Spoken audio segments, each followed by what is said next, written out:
अस्सलाम वालेकुम नाज़रीन। आज की हमारी वीडियो का टॉपिक है जो पाकिस्तान में कोयटा में एक हादसा हुआ है भिखारी के साथ। एक्सीडेंट एक हो गया था रोड पे। तो एक कार ने उसको टक्कर मार दी तो उसका बेहोश हो गया। बेहोश होने के बाद क्या हुआ आपके साथ डिस्कस करते हैं। हमारे चैनल को सब्सक्राइब कीजिए और बेल आइकन को ज़रूर प्रेस कर दीजिएगा ताकि हर आने वाली वीडियो का नोटिफिकेशन आपको मोबाइल स्क्रीन पे शो हो सके। तो टॉपिक हमारा आज का ये है कि जो भिखारी कोयटा में एक कार की टक्कर से बेहोश हो गया। अब जैसे ही वो बेहोश हुआ तो उसको पुलिस और हॉस्पिटल में कोयटा सर्विसेज हॉस्पिटल में मुंतकिल किया गया। और वहाँ पे जैसे ही उसकी कोई इंक्वायरी करने के लिए, उसका कोई रिलेटिव को फ़ोन करने के लिए, उसकी इंफॉर्मेशन कलेक्ट करने की कोशिश की, उसके कपड़े वगैरह चेक किए गए। उसके कुछ ये चेक करने के बाद जो पता चला कि उसके पास एक बैग था जिसमें उनकी तलाशी लेने पे पता चला कि उनके बैग में कुछ पैसे हैं और पैसों को कुछ बंडल्स बना के रखा गया था। एक प्रॉपर तरीके से, एक मजबूत तरीके से उनको बंडल बना के रखा गया था। तो काफ़ी ज़्यादा बंडल थे उसके बैग में। उसके बैग के अंदर से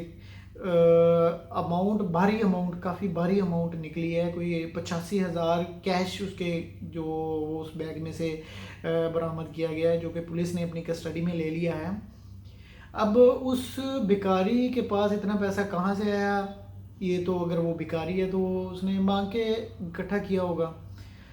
अगर वो कुछ कहीं से लिया, कहीं से, मालूम नहीं है कि अभी तक इसकी कोई खबर नहीं आई कि उसने वो पैसा कहाँ से इकट्ठा किया। जहाँ तक हमारी इंफॉर्मेशन है, जहाँ पे हमें बताया गया है कि उसकी ये रकम वो मांग के ही इकट्ठी की गई होगी। तो लिहाजा अब वो रकम पुलिस के पास सेव है। जैसे ही उस बंदे को होश आएगी तो वो इतनी बड़ी मालियत जो है वो उसके हैंड ओवर कर दी जाएगी ताकि वो अपने आप को सरवाइव कर सके, जो भी उसकी ज़रूरियात ज़िंदगी है या जो भी। और ये हैरानगी की बात तो ये थी कि सेपरेट बंडल करके कुछ सेपरेट अमाउंट के बंडल बना के अपने पास रखे गए थे। शायद उसने अपनी ज़रूरियात ज़िंदगी के मुताबिक उन बंडल्स को तरतीब दिया था ताकि ज़रूरत पे वो उनको उसी प्रॉपर तरीके से इस्तेमाल कर सके। लेकिन अभी तक उसको होश नहीं आया था, इसलिए हमारे पास और कोई न्यूज़ नहीं है इसके बारे में कि उसने इतना पैसा कैसे इकट्ठा किया, कितने दिनों की वो उसकी कमाई है या कितने दिनों में उसने ये पैसा इकट्ठा कर लिया और इसको कहाँ पे यूटिलाइज़ करने वाला था, अपनी नॉर्मल रूटीन में यूज़ करने वाला था। अगर वो अपने नॉर्मल रूटीन के लिए ये सब कुछ कर रहा था तो वो तो मतलब इतनी बड़ी अमाउंट नहीं होती है। अगर कोई वाकई गरीब गुरबा जो होता है वो इतनी बड़ी अमाउंट इकट्ठी नहीं कर पाता। लेकिन अगर जो कोई रेगुलर लोग होते हैं और उनके पास फिर ऐसा इतना इतना पैसा जमा हो जाता है जो कि उनको संभालना भी मुश्किल हो जाता है। इसीलिए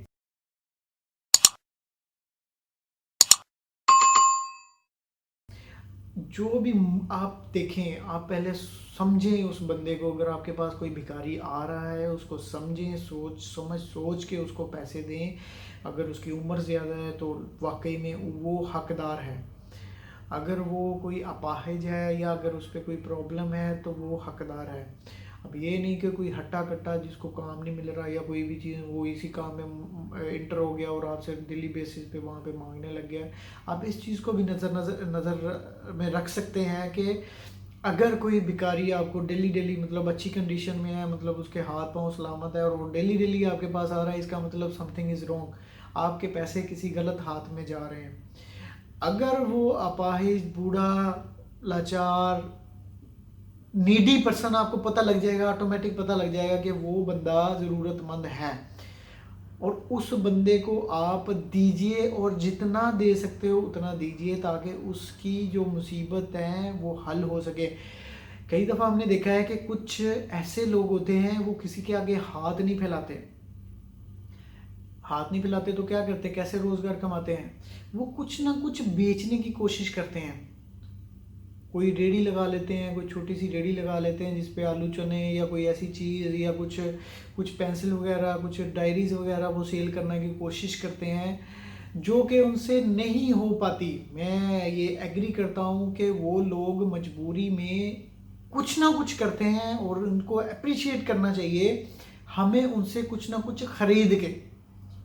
मतलब कि अगर वो 10 रुपए की चीज़ दे रहे हैं तो तुम उनसे 10 खरीद लो अगर तुम साहिब इत्तेता हो, तुम उससे 20 खरीद लो अगर तुम साहिब इत्तेता हो, तो उससे उसकी मदद हो जाएगी। और दूसरे नंबर पे उसको रिटर्न नहीं दीजिए, ताकि उसको पता चले कि ये उसका बिजनेस है, वो भिखारी नहीं है।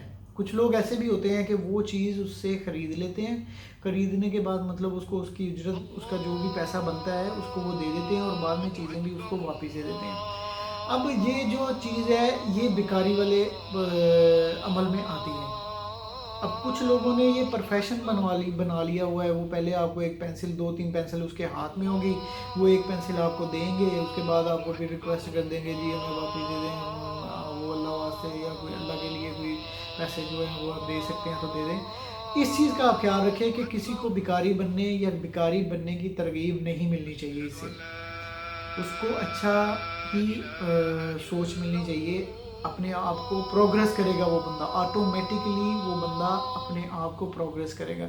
अब इस बंदे का जो केस था, वो उसने इतना पैसा कमाया, अगर ये भी हट्टा कट्टा है, सही है, उम्र ज़्यादा नहीं है, अगर उम्र दराज है तो कोई बात नहीं है, इसके पास होना चाहिए वो अपने आप को सर्वाइव करने के लिए शायद उसने पैसा इकट्ठा किया हो। लेकिन अगर उम्र दराज नहीं है, अगर वो यंग है, अगर वो हाथ उसके पाँव सब चलते हैं, सब वो कमा सकता है, तो आपको सोचना चाहिए आप क्या करें। अगर आप मेरी बात से अगर आप मेरी बात से मुत्तफिक हैं तो प्लीज़ कमेंट में अपनी राय का इजहार कीजिए, मेरे चैनल को सब्सक्राइब कर लीजिए और बेल का आइकन लाजमी प्रेस कीजिए ताकि हर आने वाली न्यू वीडियो का नोटिफिकेशन आपकी मोबाइल स्क्रीन पे आ सके। इसी के साथ आपसे इजाज़त चाहता हूँ। अल्लाह हाफ़िज़।